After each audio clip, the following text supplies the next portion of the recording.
Kantara chapter 1 ഈ വർഷം കണ്ടതിൽ ഏറ്റവും ഗംഭീരമായ അതിമനോഹരമായ തിയേറ്റർ എക്സ്പീരിയൻസ് സമ്മാനിച്ച സിനിമയാണ് കാന്താര ചാപ്റ്റർ 1 എന്ന് പറയുന്ന സിനിമ.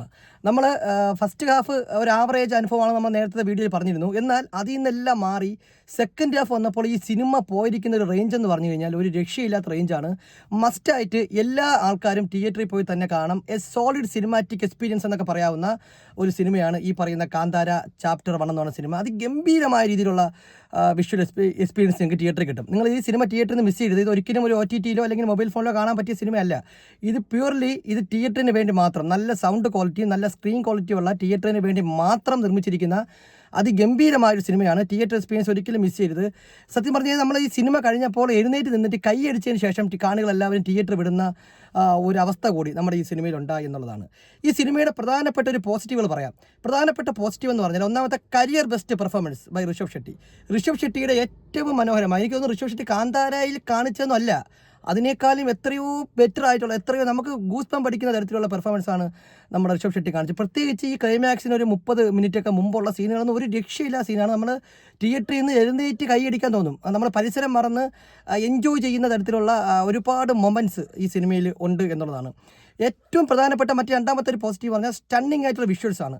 മീൻസ് പ്രൊഡക്ഷൻ ക്വാളിറ്റി എന്ന് പറഞ്ഞാൽ അത്രയ്ക്ക് ഗംഭീരമാണ്. ഈ പറയുന്ന ഹോംബാലെ ഫിലിംസിൻ്റെ ഗംഭീരമായ രീതിയിലുള്ള പ്രൊഡക്ഷൻ ക്വാളിറ്റിയാണ്. നമുക്കറിയാം, പ്രൊഡക്ഷൻ ക്വാളിറ്റിയുടെ കാര്യത്തിൽ യാതൊരു രീതിയിലുള്ള വിട്ടുവീഴ്ചയും നടത്താത്തൊരു പ്രൊഡക്ഷൻ കമ്പനിയാണ് ഈ ഹോംബാലെ ഫിലിംസ്. KGF ആയാലും KGF 2 ആയാലും ഈ കാന്താര ഫസ്റ്റ് ആയാൽ തന്നെ എല്ലാം നല്ല രീതിയിൽ തന്നെ ചെയ്തൊരു ടീമാണ് ഈ ഹോംബാലെ. അവരുടെ തന്നെ നല്ല രീതിയിലുള്ള വിഷ്വലും റിച്ച് പ്രൊഡക്ഷൻ വാല്യൂവും നമുക്ക് ഈ സിനിമയിലുടനീളം കാണാൻ പറ്റും. വെറുതെ പൈസ മുടക്കിയിരിക്കുന്നതല്ല, ആ മുടക്കിയ പൈസ കൃത്യമായ രീതിയിൽ ആ സിനിമയിൽ നമുക്ക് കാണാൻ സാധിക്കും എന്നുള്ളതാണ്. പിന്നെ പറയേണ്ട ഒരു മൂന്നാമത്തെ ആളുണ്ട്, നമ്മുടെ അജനീഷ് ലോകനാഥ് എന്ന് പറയുന്ന BGM കൊടുത്ത ആൾ. ഓ മാൻ, എന്താണ് നിങ്ങൾ ചെയ്തു വെച്ചിരിക്കുന്നത്! ഒരു രക്ഷയില്ലാത്ത തരത്തിലുള്ള ഒരു പെർഫോമൻസാണ്. അതായത് ഒരു സീനിനെ എങ്ങനെയാണ് എലിവേറ്റ് ചെയ്യേണ്ടത് എന്ന് കണ്ടുപഠിക്കണം. നമ്മൾ കഴിഞ്ഞ റിവ്യൂ പറഞ്ഞു എമ്പുരാനിലൊക്കെ നമ്മൾ മിസ് ചെയ്തത് അത്തരത്തിലൊരു BGM ആണ്. ഇപ്പോൾ എമ്പുരാനി നമ്മുടെ ലാലേട്ടൻ ആദ്യത്തെ ഇൻട്രോയിൽ വരുമ്പോഴും അല്ലെങ്കിൽ ലാലേട്ടൻ്റെ പല ഗൂസ്ബം സീനുകൾക്ക് നമുക്ക് ആ ഒരു എഫക്റ്റ് കിട്ടാത്തതിൻ്റെ കാര്യം BGM-ൽ വന്ന അപാകതയാണ് നമ്മൾ ആദ്യമേ പറഞ്ഞിരുന്നു. പക്ഷേ ഇവിടെ ഒരു രക്ഷയില്ല. ഒരു സീനൊന്ന് താഴെ പോകുന്ന ഘട്ടം വരുമ്പോൾ ഈ അജനീഷ് ലോകനാഥിൻ്റെ ഒരു കത്തിക്കലുണ്ട്. ആ സീൻ പിന്നെ എവിടെ ചെന്ന് നിൽക്കും എന്നുള്ളത് നിങ്ങൾ തിയേറ്ററിൽ തന്നെ എക്സ്പീരിയൻസ് ചെയ്ത് അറിയേണ്ട ഒരു കാര്യമാണ്. പിന്നെ എടുത്തു പറയേണ്ട ഒരു പ്രധാനപ്പെട്ട പോസിറ്റീവ്, നമ്മൾ ഈ ഫസ്റ്റ് ഹാഫ് ഒത്തിരി തണുത്ത ഒരു ഫസ്റ്റ് ഹാഫ് ആയിരുന്നു. ഒരു ഏകദേശം ആവറേജ് നിലവാരമുള്ള ഫസ്റ്റ് ഹാഫ് ആയിരുന്നു. നമുക്ക് അത്ര വർക്കാവാത്തൊരു ഫസ്റ്റ് ഹാഫ് ആയിരുന്നു. തമാശയൊന്നും ഒട്ടും വർക്കായില്ല. പക്ഷേ ഇൻ്റർവെൽ ബ്ലോക്ക് എന്ന് പറയുമ്പോൾ അതിഗംഭീരമായ ഇൻ്റർവെൽ ബ്ലോക്കാണ്. അത് ഇതിൻ്റെ പ്രധാനപ്പെട്ട ഒരു പോസിറ്റീവായിട്ട് എനിക്ക് ഫീൽ ചെയ്തു. കാര്യം ആ ഇൻ്റർവെൽ ബ്ലോക്കോട് കൂടിയാണ് നമ്മൾ ആ സിനിമ ഒന്ന് എലിവേറ്റ് ആവുന്നത്. നമുക്ക് സിനിമ കാണാം. സെക്കൻഡ് ഹാഫിൽ നമ്മൾ സിനിമ കാണാൻ വേണ്ടി നമ്മളെ പ്രേരിപ്പിക്കുന്ന ഒരു ഘടകമാണ് ആ ഇൻ്റർവെൽ ബ്ലോക്ക്. അത് ഗംഭീരമായ രീതിയിൽ തന്നെ എടുത്തു വെച്ചിട്ടുണ്ട്. പിന്നെ എടുത്തു പറയാനുള്ള കാര്യം, നിങ്ങൾ കാന്താരയിൽ കണ്ടൊരു ക്ലൈമാക്സ് ഉണ്ട്. ആ ക്ലൈമാക്സിനെ തന്നെ കവച്ച് വെക്കുന്ന രീതിയിലുള്ള ഭയങ്കരമായ പ്രീ ക്ലൈമാക്സ് സീനാണ്. ആ ക്ലൈമാക്സിന് തൊട്ട് മുമ്പുള്ള ഒരു സീനുണ്ട്, അതിനുശേഷം ക്ലൈമാക്സ് സീനും ഉണ്ട്. ഇത് രണ്ടും ഒരു രക്ഷയില്ല, അതിഗംഭീരമാണ്. നമ്മൾ എന്താ വാക്കുകൾ, നമുക്ക് ചില കാര്യങ്ങൾ നമുക്ക് പറഞ്ഞ് പ്രകടിപ്പിക്കാൻ വാക്കുകൾ കിട്ടാറില്ല എന്ന് പറയാറില്ലേ, ആ രീതിയിലുള്ള ഒരു പെർഫോമൻസാണ്. എൻ്റെ മുമ്പ് ഇത് എവിടെ ചെന്ന് നിൽക്കുന്ന അല്ലെങ്കിൽ നമ്മളിത് ആലോചിക്കുന്നത് എങ്ങനെയാണ് ഇതിങ്ങനെ എടുക്കുന്നത്, ഏത് രീതിയിലാണ് ഇത് മേക്ക് ചെയ്യാൻ സാധിക്കുന്നത്, എങ്ങനെ പറ്റുമെന്ന് ഇയാൾക്ക് ഇത് പുൾ ഓഫ് എന്നൊക്കെ നമ്മൾ വിചാരിക്കുന്ന തരത്തിലുള്ള അതിഗംഭീരമായ ക്ലൈമാക്സും അതിഗംഭീരമായ പ്രീ ക്ലൈമാക്സ് സീനുകളുമാണ് ഈ സിനിമയുടെ ഒരു ഏറ്റവും പ്രധാനപ്പെട്ട പോസിറ്റീവ്. നിങ്ങൾ ആ അവസാനത്തെ ഒരു 30 മിനിറ്റ് നിങ്ങൾക്ക് തിയേറ്ററിൽ ഇരിക്കുമ്പോൾ കിട്ടാൻ പോകുന്നൊരു എക്സ്പീരിയൻസും സാറ്റിസ്ഫാക്ഷനും പറഞ്ഞറിയിക്കാൻ പറ്റില്ല. ഞാൻ ഈ വാക്കുകളോട് പറഞ്ഞിട്ട് കാര്യമില്ല, അത് നിങ്ങൾ തിയേറ്ററിൽ എക്സ്പീരിയൻസ് ചെയ്യുമ്പോൾ മാത്രം മനസ്സിലാക്കുന്ന ഒരു കാര്യമാണ്. ഇത്രയുമാണ് ആ സിനിമയുടെ പ്രധാനപ്പെട്ട പോസിറ്റീവ്. എന്തായാലും സിനിമ തിയേറ്ററിൽ നിങ്ങൾ മിസ് ചെയ്യരുത്. പക്ഷേ ചെറിയൊരു നെഗറ്റീവ് കൂടെ ഉണ്ട്. ആ നെഗറ്റീവ് പറയാം.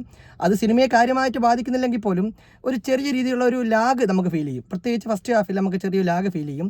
അത് സിനിമയെ വലുതായിട്ട് ബാധിക്കില്ല, എങ്കിലും നമുക്കത് കണ്ടിരിക്കുമ്പോൾ ഇതെന്താണ് ലാഗ്. ചിലപ്പോൾ കന്നഡ ഭാഷയിലൊക്കെ വർക്കാവുമായിരിക്കും. ഇവിടുത്തെ ചില തമാശകളൊന്നും നമുക്കത്ര വർക്കാവാത്ത തമാശകളും കാര്യങ്ങളുണ്ട്. അപ്പോൾ അതാണ് ഈ പറയുന്ന നമ്മുടെ കാന്താരയുടെ ഫസ്റ്റ് ഒരു ചെറിയ നെഗറ്റീവ് എന്ന് പറഞ്ഞാൽ. അത് മാറ്റി നിർത്തിയാൽ, അതിൽ വന്ന ഒരു സംഭവം മാറ്റി നിർത്തി കഴിഞ്ഞാൽ മേക്കിംഗ് ആയാലും പ്രൊഡക്ഷൻ ക്വാളിറ്റി ആയാലും സ്റ്റോറി ആയാലും ക്ലൈമാക്സ് ആയാലും അതിൻ്റെ ആക്ടേഴ്സിൻ്റെ പെർഫോമൻസ് ആയാലും ഒരു രക്ഷയില്ലാത്ത പടമാണ്. ഈ വർഷം കണ്ടതിൽ അതിഗംഭീരമായ തിയേറ്റർ എക്സ്പീരിയൻസ് കിട്ടിയ ഒരു പടമാണിത്. സത്യം പറഞ്ഞാൽ ഇത് തിയേറ്ററിൽ പോയി കാണാതിരിക്കുന്ന ആൾക്കാരുടെ ഒരു വലിയ നഷ്ടം എന്നല്ലാതെ വേറെ ഒന്നും പറയാനില്ല. എന്തായാലും കാന്താരയേക്കാൾ, നമ്മൾ ആദ്യം ഇറങ്ങിയ കാന്താരയേക്കാൾ എന്തുകൊണ്ടും വലിയ രീതിയിൽ മെച്ചപ്പെട്ട് നിൽക്കുന്ന പ്രൊഡക്ഷൻ വൈസും സ്റ്റോറി വൈസും മേക്കിംഗ് വൈസും എന്തുകൊണ്ടും മെച്ചപ്പെട്ടിരിക്കുന്ന സിനിമ തന്നെയാണ്. എന്തായാലും ഋഷഭ് ഷെട്ടിക്ക് ഒരു വലിയ സല്യൂട്ട് നമ്മൾ കൊടുക്കേണ്ടി വരും. കാര്യം കന്നഡ പോലൊരു ഫിലിം ഇൻഡസ്ട്രിയിൽ നിന്ന് ഇതുപോലൊരു സിനിമ പുൾ ഓഫ് ചെയ്തൊന്ന് ഇൻ്റർനാഷണൽ ലെവലിൽ തന്നെ പിന്നെ വലിയ രീതിയിലുള്ള റെക്കഗ്നേഷൻ കിട്ടുക എന്ന് പറയുന്നത് ചെറിയ കാര്യമല്ല. അതിന് ഈ ടീമിനും, നമ്മുടെ ഈ ടീമിന്, ഈ പ്രൊഡക്ഷൻ ടീമിന് എല്ലാവിധ എന്താ പറയുക, ഒരു ഹാർട്സ് ഓഫ് കൊടുക്കുകയാണ്. അമ്മാതിരി സിനിമയാണ്. സിനിമ കണ്ടിരുന്ന ആൾക്കാർ എത്രയും പെടുന്നതിന് അടുത്തുള്ള തിയേറ്ററിൽ പോയി നല്ല സൗണ്ട് ക്വാളിറ്റിയും നല്ല സ്ക്രീൻ എക്സ്പീരിയൻസും കിട്ടുന്ന തിയേറ്ററിൽ പോയി കാണുക. മാഗ്നിഫിഷ്യൻറ്റ് തിയേറ്റർ എക്സ്പീരിയൻസാണ് നിങ്ങളെ കാത്തിരിക്കുന്നത്.